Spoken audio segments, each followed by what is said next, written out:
நேயர்களே, நீங்கள் இணைந்திருப்பது அகிலம் நியூஸின் மதிய நேர பிரதான செய்திகளுடன்.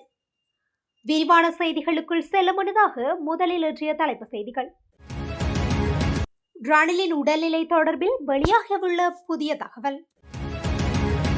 பயணிகளுக்கான முக்கிய அறிவிப்பு. கொழும்பில் அதிகாலை பரபரப்பு, விடுதிக்குள் துப்பாக்கி சூடு. ஜாலில் முதலாம் திகதி முதல் கடவுச்சீட்டு அலுவலகம். ரணிலுக்கு விழுந்த பேரிடி, முக்கிய காணொளிகளை வெளியிட்ட அரசாங்கம். பந்தயத்தால் பறிபோன இளைஞரின் உயிர், இரவில் நடந்த அசம்பாவிதம். கொரியாவில் வேலைவாய்ப்பு ஆசை காட்டி பல மில்லியன் மோசடி. கொழும்பில் பிரதி போலீஸ் மா அதிபர் கைது. ரணிலின் கைதினை அடுத்து விகாரையில் தஞ்சம் புகுந்துள்ள தென்னிலங்கை அரசியல்வாதிகள். தொடர்பென விரிவான செய்திகள். முன்னாள் ஜனாதிபதி ரணில் விக்ரமசிங்கவின் உடல்நிலை தற்போது சீராக இருப்பதாக கொழும்பு தேசிய வைத்தியசாலையின் பதில் இயக்குநர் வைத்தியர் பிரதீப் விஜயசிங்க தெரிவித்துள்ளார். கொழும்பு தேசிய வைத்தியசாலையின் தீவிர சிகிச்சை பிரிவில் சிகிச்சை பெற்று வரும் ரணில் தொடர்பில் இன்று காலை ஊடகங்களுக்கு கருத்து தெரிவித்த போதே அவர் இந்த விடயத்தை கூறியுள்ளார். அவர் மேலும் தெரிவிக்கையில், முன்னாள் ஜனாதிபதியின் உடல்நிலையை கண்காணிக்கும் சிறப்பு மருத்துவர்கள் குழு முன்னாள் ஜனாதிபதி ரணில் விக்ரமசிங்கவின் உடல்நிலை குறித்து சிறப்பு மருத்துவ அறிக்கையை சமர்ப்பிக்க தயாராகி வருகின்றனர். மருத்துவ அறிக்கையை தொடர்ந்து முன்னாள் ஜனாதிபதி ரணில் விக்ரமசிங்க நீதிமன்றத்தில் முன்னிலையாக தகுதியானவரா என்பது குறித்து நாளை முடிவெடுக்கப்படும் எனவும் குறிப்பிட்டுள்ளார். இலங்கை போக்குவரத்து சபை மற்றும் தனியார் துறையின் நீண்ட தூர பேருந்து சேவைகளை ஒன்றிணைந்த நேர அட்டவணையின் கீழ் இயக்குவதற்கு தேசிய போக்குவரத்து ஆணைக்குழு தீர்மானித்துள்ளது. குறித்த அட்டவணை இன்று நள்ளிரவு முதல் நடைமுறைப்படுத்தப்பட உள்ளதாக தேசிய போக்குவரத்து ஆணைக்குழு அறிவித்துள்ளது. கொழும்பு புறக்கோட்டை பெஸ்டியன் மாவட்டத்தில் அமைந்துள்ள தனியார் பேருந்து நிலையத்திலிருந்து பயணங்கள் ஆரம்பிக்கப்படும் என தேசிய போக்குவரத்து ஆணைக்குழு தெரிவித்துள்ளது. மேலும் 4.5 மணி நேர பயணத்திற்கு பின்னர் பேருந்து ஓட்டுநருக்கு ஒரு குறிப்பிட்ட இடத்தில் ஓய்வு நிறுத்தம் வழங்கப்படும் எனவும் அந்த ஆணைக்குழு தெரிவித்துள்ளது. அதன்படி கொழும்பு ஸ்லாபம், கொழும்பு புத்தளம், கொழும்பு ஆனமடுவ, கொழும்பு எலுவான்குளம் மற்றும் கொழும்பு கல்பிட்டி ஆகிய மார்க்கங்களில் இந்த ஒருங்கிணைந்த நேர அட்டவணை நடைமுறைப்படுத்தப்படவுள்ளது.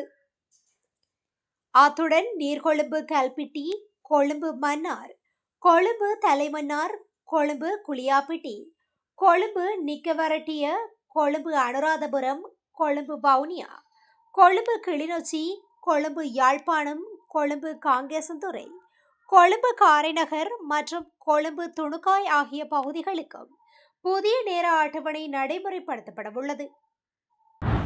கொழும்பின் புறநகர் பகுதியான வெல்லம்பிட்டி கிட்டேபகுவ பகுதியில் உள்ள விடுதி ஒன்றில் இருவர் மீது துப்பாக்கி சூடு நடத்தப்பட்டுள்ளது. எனினும் துப்பாக்கி சூட்டில் யாரும் காயமடையவோ அல்லது கொல்லப்படவோ இல்லை. பாதிக்கப்பட்டவர்கள் சம்பவம் குறித்து போலீசாரிடம் முறைப்பாடு செய்துள்ளனர். இன்று அதிகாலையில் மோட்டார் சைக்கிளில் வந்த 3 சந்தேக நபர்கள் துப்பாக்கி சூடு நடத்தியதாக போலீசார் தெரிவித்தனர். துப்பாக்கி சூடு நடத்த வந்த நபர்களின் கையடக்க தொலைபேசி மற்றும் துப்பாக்கியின் தோட்டாக்கள் சம்பவ இடத்தில் கண்டுபிடிக்கப்பட்டதாகவும் போலீசார் தெரிவித்தனர். சம்பவம் குறித்து வெல்லம்பிட்டி போலீசார் மேலதிக விசாரணைகளை மேற்கொண்டு வருகின்றனர். ஜனாதிபதி எதிர்வரும் 1ஆம் திகதி ஜாழ் மாவட்ட செயலகத்தில் கடவுச்சீட்டு அலுவலகத்தை திறந்து வைத்து பணிகளை ஆரம்பித்து வைப்பார் என போக்குவரத்து, நெடுஞ்சாலைகள், துறைமுகங்கள் மற்றும் சிவில் விமான சேவைகள் அமைச்சர் பிமல் ரத்நாயக்க தெரிவித்துள்ளார். யாழில் இடம்பெற்ற ஊடகவியலாளர் சந்திப்பின் போதே பிமல் ரத்நாயக்க இதனை தெரிவித்துள்ளார். மேலும் தெரிவிக்கையில், ஜனாதிபதியாக அனுரகுமார திசாநாயக்க பதவியேற்று 1 வருடம் பூர்த்தியாவதை முன்னிட்டு பல்வேறு செயற்திட்டங்கள் முன்னெடுக்கப்பட உள்ளன. அவை வடக்கில் யாழ்ப்பாணத்திலிருந்தே ஆரம்பிக்கப்படவுள்ளது. அதற்காக எதிர்வரும் 1ஆம் திகதி யாழ்ப்பாணம் வருகை தரவுள்ள ஜனாதிபதி மண்டைதீவில் அமைக்கப்பட்டுள்ள சர்வதேச துடுப்பாட்ட மைதானத்திற்கான ஆரம்ப நடவடிக்கைகளை ஆரம்பித்து வைக்க உள்ளார். அதனைத் தொடர்ந்து ஜாழ் மாவட்ட செயலகத்தில் கடவுச்சீட்டு அலுவலகத்தை திறந்து வைத்து கடவுச்சீட்டு வழங்கும் பணிகளை ஆரம்பித்து வைப்பார். பின்னர் மயிலட்டி துறைமுகத்திற்கு விஜயம் செய்து துறைமுக அபிவிருத்தி பணிகளை ஆரம்பித்து வைப்பார். அத்துடன் ஜாழ் பொது நூலகத்திற்கு விஜயம் செய்து நூலகத்தை பார்வையிட உள்ளதுடன் சில நூல்களையும் அர்ப்பணிப்பு செய்யவுள்ளார்.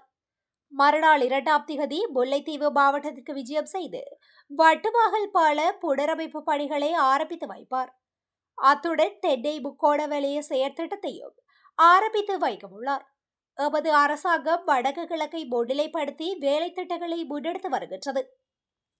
தற்போது நாட்டின் வருமானம் அதிகரித்துள்ளது. அதனால் எதிர்வரும் வரவு செலவு திட்டத்தில் அபிவிருத்திக்காக அதிகளவான நிதிகளை ஒதுக்கீடு செய்யப்படும். அதிலும் வடக்கு கிழக்கு மாகாணங்களை முன்னிலைப்படுத்தியே அபிவிருத்திகள் முன்னெடுக்கப்படும் என மேலும் தெரிவித்துள்ளார்.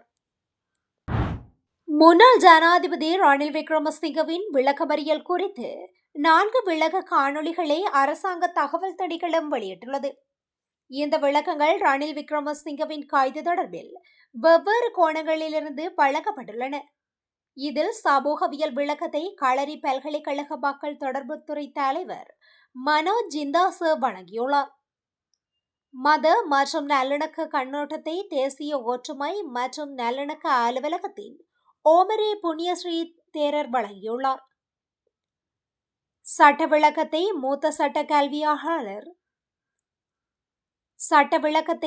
சட்ட கல்வியலாளர் பேராசிரியர் பிரதீபா மகாநாமஹேவா வழங்கியுள்ளார். அதே நேரம் ஊடக மற்றும் சமூகவியல் கண்ணோட்டத்தை ஊடகவியலாளர் நந்தன வீரரத்ன வழங்கியுள்ளார். முன்னாள் ஜனாதிபதி ரணில் விக்ரமசிங்க கடந்த 22ஆம் திகதி நாட்டின் பொதுப்படத்தை குற்றவியல் ரீதியாக துஷ்பிரயோகம் செய்ததற்காக சிறையில் அடைக்கப்பட்டார். நேற்று முன்தினம் கோட்டை நீதவான் நீதிமன்றத்தில் அவரது தீர்ப்பு அறிவிக்கப்பட்டமையும் குறிப்பிடத்தக்கது. வெளிநாட்டில் வேலை வாங்கி தருவதாக கூறி மக்களை ஏமாற்றிய சந்தேக நபர் ஒருவர் கொழும்பு மத்திய பிரிவு குற்றப்புலனாய்வு பணியக அதிகாரிகளால் கைது செய்யப்பட்டுள்ளார். கைது செய்யப்பட்ட நபர் கொழும்பு 15 வசிக்கும் 41 வயதுடையவர். கொரியாவில் வேலை வாங்கி தருவதாக கூறி 150 பேரிடமிருந்து 150 மில்லியனுக்கும் அதிகமாக மோசடி செய்துள்ளதாக ஆரம்பகட்ட விசாரணைகளில் தெரியவந்துள்ளது. மேலும் சம்பந்தப்பட்ட நபரிடமிருந்து ஒரு ஜீப் 2 ஸ்மார்ட் போன்களையும் போலீசார் பறிமுதல் செய்துள்ளனர். இந்த சம்பவம் குறித்து கொழும்பு மத்திய பிரிவு குற்றப்புலனாய்வு பணியகம் மேலதிக விசாரணைகளை மேற்கொண்டு வருகின்றது. கொழும்பு பிரிவுக்கு பொறுப்பான பிரதி போலீஸ் மா அதிபர் உதித்த லியனகே குற்றப்புலனாய்வு திணைக்களத்தினால் கைது செய்யப்பட்டுள்ளார். குறித்த கைது நடவடிக்கையானது இன்று முன்னெடுக்கப்பட்டுள்ளது. புதியல் தோண்டுவதற்கு முற்பட்ட குற்றச்சாட்டில் குறித்த போலீஸ் மா அதிபரின் மனைவி உட்பட 8 பேரை அனுராதபுரம் போலீசார் முன்னதாக கைது செய்திருந்தனர். இதனை அடுத்து தாம் பிரதி போலீஸ் மா அதிபர் என்றும் தமது மனைவியை உடனடியாக விடுவிக்குமாறும் அனுராதபுரம் போலீசாருக்கு சந்தேக நபர் தொலைபேசியில் அழுத்தம் கொடுத்ததாக குற்றம் சாட்டப்படுகின்றது. இந்த சம்பவம் தொடர்பில் குற்றப்புலனாய்வு திணைக்களம் விசாரணைகளை முன்னெடுத்த நிலையில் இன்றைய தினம் சந்தேக நபரை கைது செய்ததாக தெரிவிக்கப்படுகின்றது. தற்போது வைத்தியசாலையில் அனுமதிக்கப்பட்டுள்ள முன்னாள் ஜனாதிபதி ரணில் விக்ரமசிங்கவுக்கு ஆசி வேண்டி கொள்ளுப்பிட்டி வாலுகாராம விகாரையில் விசேட பூஜை வழிபாடுகள் இடம்பெற்றுள்ளன. நேற்று பிற்பகல் இந்த பூஜை வழிபாடுகள் இடம்பெற்றதாக தெரிவிக்கப்படுகின்றது. முன்னாள் ஜனாதிபதி ரணில் விக்ரமசிங்க அரசு நிதியை தவறாக பயன்படுத்தியதாக தெரிவித்து சிஐடியினரால் கைது செய்யப்பட்டு விளக்கமறியலில் உத்தரவு பிறப்பிக்கப்பட்டிருந்த நிலையில் அவரது உடல்நிலை காரணமாக வைத்தியசாலையில் அனுமதிக்கப்பட்டுள்ளார். இந்த நிலையில் ரணிலின் கைதுக்கு ஆதரவாகவும் எதிராகவும் அரசியல் பரப்பில் பல்வேறு கருத்தாடல்கள் முன்வைக்கப்பட்டு வருகின்றன. இந்த நிலையில் வைத்தியசாலையில் அனுமதிக்கப்பட்டுள்ள ரணில் விக்ரமசிங்கவுக்கு ஆசி வேண்டி ஐக்கிய தேசிய கட்சியினர் பூஜை வழிபாடுகளை முன்னெடுத்துள்ளனர். இதன்படி கொள்ளுப்பிட்டி விகாரையில் இடம்பெற்ற பூஜை வழிபாடுகளில் பெருமளவான ஐதேக்குவினர் மற்றும் ரணில் ஆதரவாளர்கள் உள்ளிட்ட பொதுமக்கள் கலந்து கொண்டுள்ளனர். இத்துடன் இன்றைய இலங்கையின் மதிய நேர பிரதான செய்திகள் நிறைவடைகின்றன. தொடர்ந்து இலங்கையின் செய்திகளை அறிந்து கொள்ள அகிலம் நியூஸுடன் இணைந்திருங்கள். நன்றி. அகிலம், மாற்றத்திற்கான மக்கள் குரல். இந்த வீடியோ பிடிச்சிருந்தா லைக் பண்ணுங்க, கமெண்ட் பண்ணுங்க, ஷேர் பண்ணுங்க. மறக்காம கீழே இருக்க பெல் ஐகானை கிளிக் பண்ணுங்க.